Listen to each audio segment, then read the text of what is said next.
Don't make my mistake. Use adjustment layers. The moving text that I have, this one is like the current project I'm working on. Cut out all of the awkward pauses. Hello, welcome back to my channel. Today I'm going to be doing a very highly requested video that I have been getting requests for since the beginning of my YouTube channel back in like 2014 or 15. In this video, I'm going to be sharing with you some of the equipment that I use to film my videos, how I organize my footage into my files on my computer so that I stay nice and organized, and then the steps I take to edit my videos once they are all loaded on my computer. So without further ado, let's get into the video. Okay, so to start off, I do want to talk about equipment, basically because I get a lot of questions also about what cameras I use to film, because when people ask me how I make my videos, they want to know how I get them to look a certain way. Honestly, how I get the look of my videos is in the editing. Obviously, camera equipment does make a difference, but I really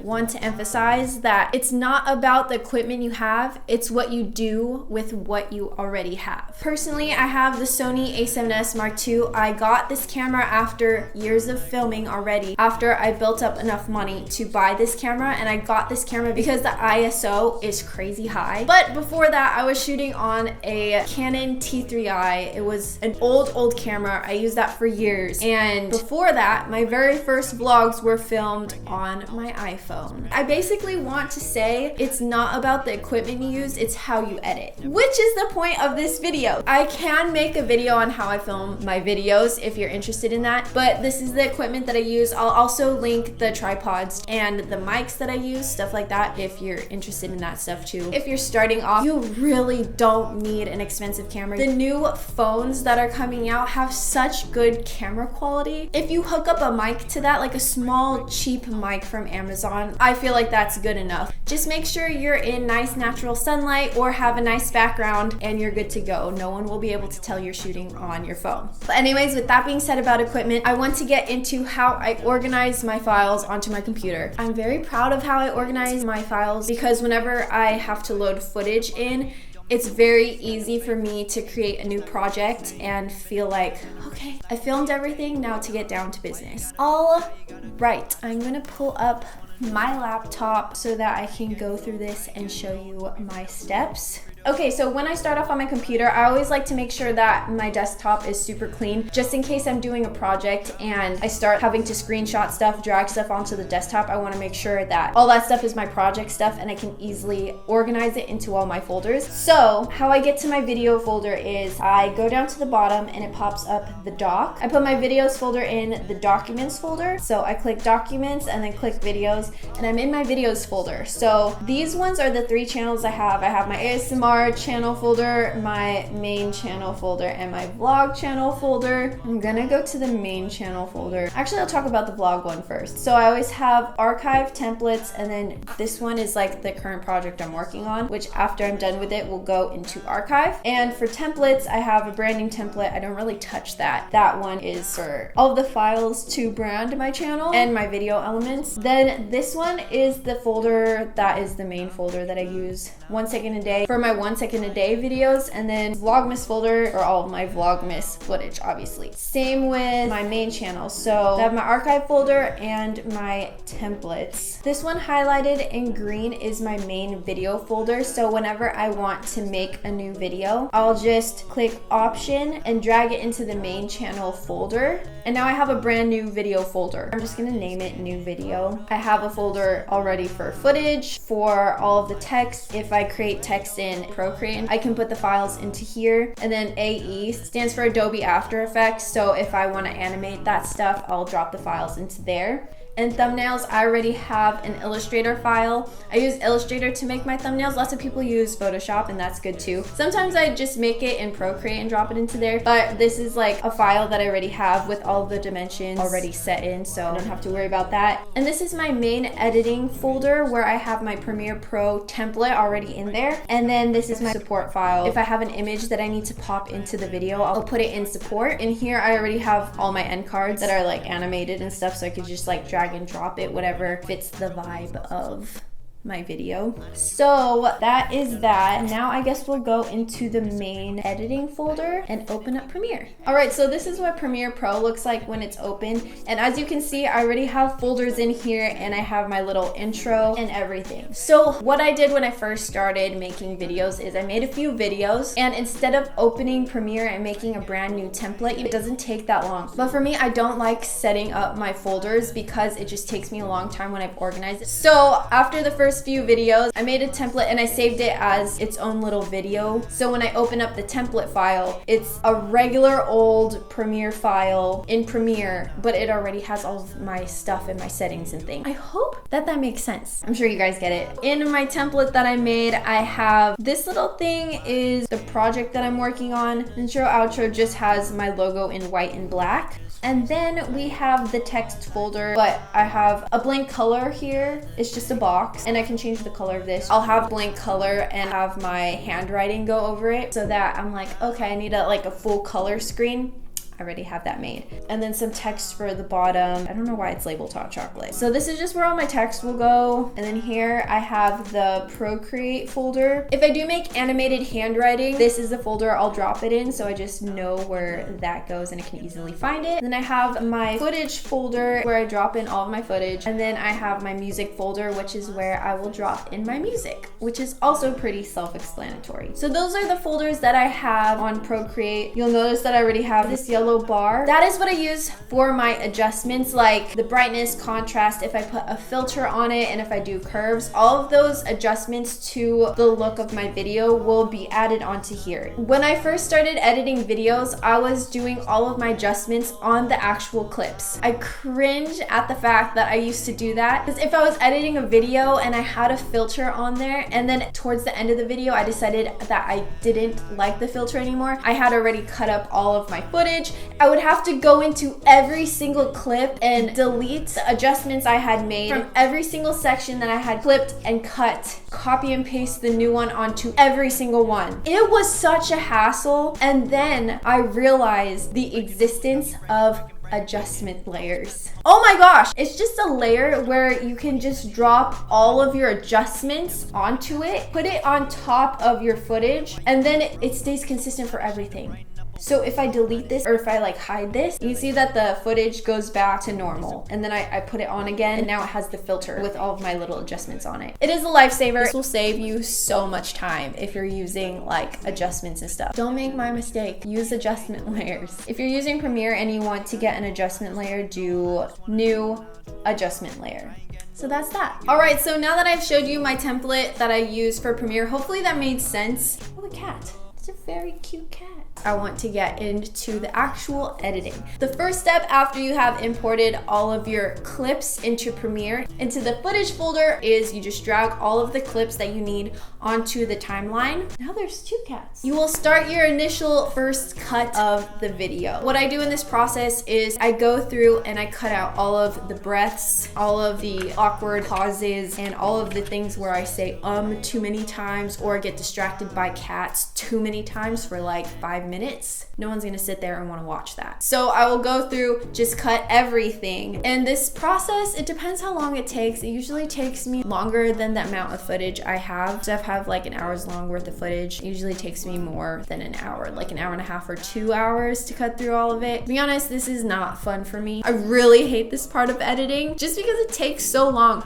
But you have to do it. If you don't want to do it, make shorter videos and talk way less than me. And after I have cut all of the things out that I don't need, I kind of have a feel for the vibe of my video, and then I'll go and find music. I get questions on how I find copyright-free music and stuff like that. There's actually lots of websites that are free, and then some you have to pay for, but others are free, like SoundCloud. I will list the one that I actually recently just found. I think it's called Thematic. You just have to link your YouTube channels, and then you have free access to all of their music, and you just have to make sure you leave credit down below. But also, it's really good to give credit anyways. Like, I'm sure lots of you know that SoundCloud is a popular place to get independent artists' music. Lots of it isn't copyrighted, and it really bothers me that when people use other people's music, even if it is copyright free and they can still monetize their videos using that person's songs, you know, that person worked really hard on that song, and if you just take it and don't give them credit, I don't know, they spent so many hours probably making that song, like writing it, producing it, all of that. So if you use someone else's song from SoundCloud, just make sure that you credit them. It's just the right thing to do. So I'll go on Thematic, I'll go on SoundCloud, and if I really like a song and I want to make sure that my video can be monetized, what I will do is I will drop it into Premiere or go onto YouTube, find the song, and download that video of the song into a very, very low res file. And then I will upload that video of like the music video or whatever. I will upload it and make it private, and I will see if it is able to be monetized. If it is able to be monetized, it will have a little green dollar sign. And if not, it'll have a dollar sign with a slash over it and it will be red, which means it is copyrighted and I cannot monetize my video. But if you really like a song and you want your video to be monetized and not copyright claimed, you can contact the artist and ask them for permission. I've actually only done this one time, and thankfully the person said yes. I'm so freaking excited because when I heard his song, I just had this whole like vision for my morning routine. It was so perfect and I was so pumped about it, and I tested it, but it was copyright claimed. But I was like, you know what? There's no harm in asking. So I asked him, I went on his Instagram and I said, hey, I really love your song. I would actually like to use it in a couple of videos. I asked if he allows YouTubers to use his songs in videos, and if so, what are his terms? Like basically, I didn't know if he wanted any payment. Thankfully, he was super sweet and he was completely down for me to use one of his songs in my video. He said once I upload the video, just to send them the link so that they can make sure it's not claimed. So I'm super excited to use that song. But anyways, that is how I get non-copyrighted music, and if it is copyrighted, that's how I make sure that I'm still able to monetize my videos. And I feel like music selection is very important. It sets the tone for the whole entire thing. Music also keeps it interesting for the viewer. It just helps keep it upbeat. Or if you're making a sad video, you know, like if you use the wrong type of music, like if you use a happy upbeat one, you're not going to convey to your viewers that you're sad, that the tone of the video is supposed to be like down and mellow, you know? If I'm making a video and I'm showing my cat, I'm going to use like playful music.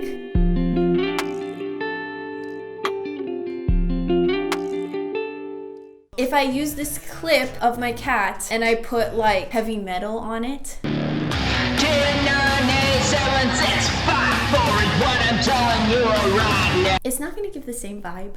So I feel like music choice is so super important to video editing. Anyways, I like to drop the music into there while I'm doing the first cut or the rough cut, whatever it's called, and it kind of helps the flow of the video. And it kind of gets me excited for the video because if I pick a song that I really like for it, it helps me in the process of doing the first cut or the rough cut or whatever it's called. So after I have cut everything, I like to rewatch the whole entire thing, and I do a second editing session where I make more adjustments to it. If I'm watching, I'm like, this pause was too long, I'll just take it in. I'll also start to make notes being like, okay, this is a transition section, so I'm gonna have to put text here. I'll add placeholder text, and then I'll go to like my notes or a to-do list or write it down and just be like, okay, title number 1, how I edit my videos, stuff like that, and I'll just make a bunch of notes of things that I need to do. Now I will be talking about the third step in my editing process, which is making the text in Procreate. Procreate is an amazing app. I really, really like it. It's on the iPad. I think it's like $5. I'm not sure because I bought it years ago, but it's so worth it. If you have an iPad and an Apple Pencil,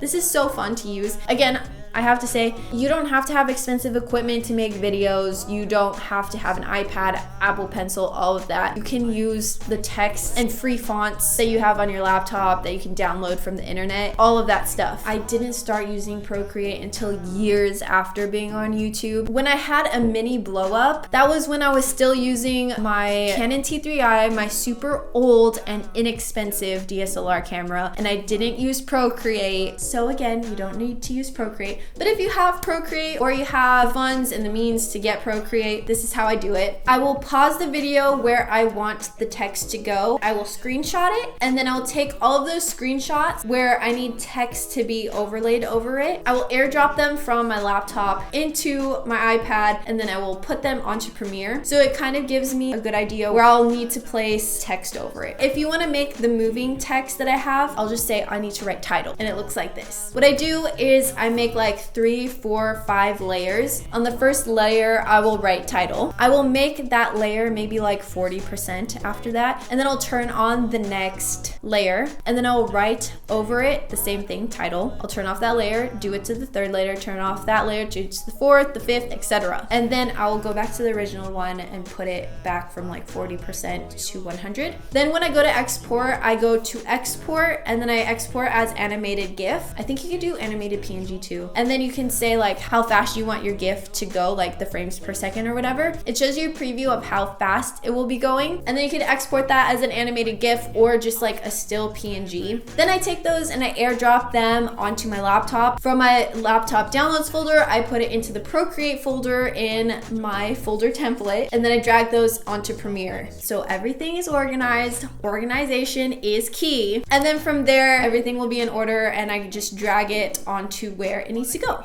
like here.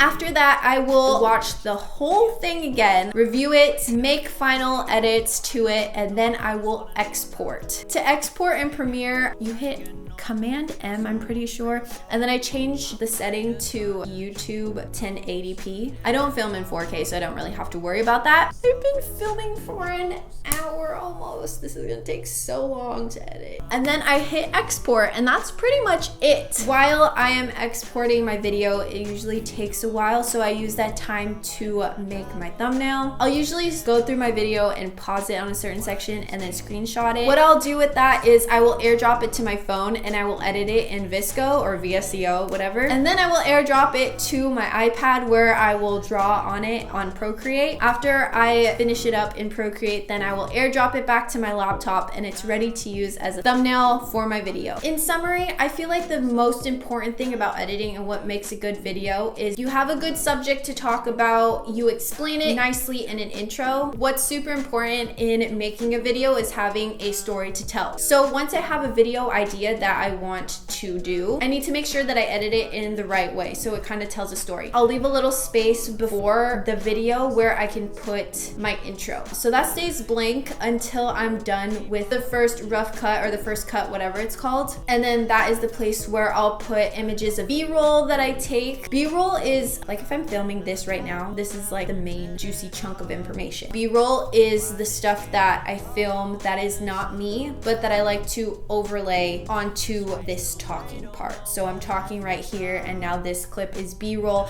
It kind of shows what I'm talking about and gives a little bit more background information, and it helps tell the story a little bit better. So I like to have an intro first, then I have the meat of the video with the information, all of the important stuff, and have B-roll edited on top of the main juicy part of the video that kind of explains everything and makes it easier for the viewer to understand. Also, another tip is to just not put too much of the same thing in there over and over. Sometimes when I was editing a lookbook, I would love so many shots of me from the back of my head, and then my sister would be like, Jasmine, you have too many shots of you, people walking, focusing on the back of their head or my head, whatever. People only need to see something once. Like once they see it once, they get the picture, you know? And if it gets too repetitive, it's going to be boring for your viewer. So just make sure you have a good intro. I do have presets that I have downloaded years ago. I'm not sure honestly where I got them. If I find the filters that I did use, I will link them down below, but it was years ago, and I don't even really use them that much, to be honest. I just put them on like 10% instead of like 100, and then I adjust the curves. If you want like a kind of like matte look or faded look like you get in VSCO, I do the curves in an S shape, and then I put the little nub at the bottom up a little bit, and it makes it look faded.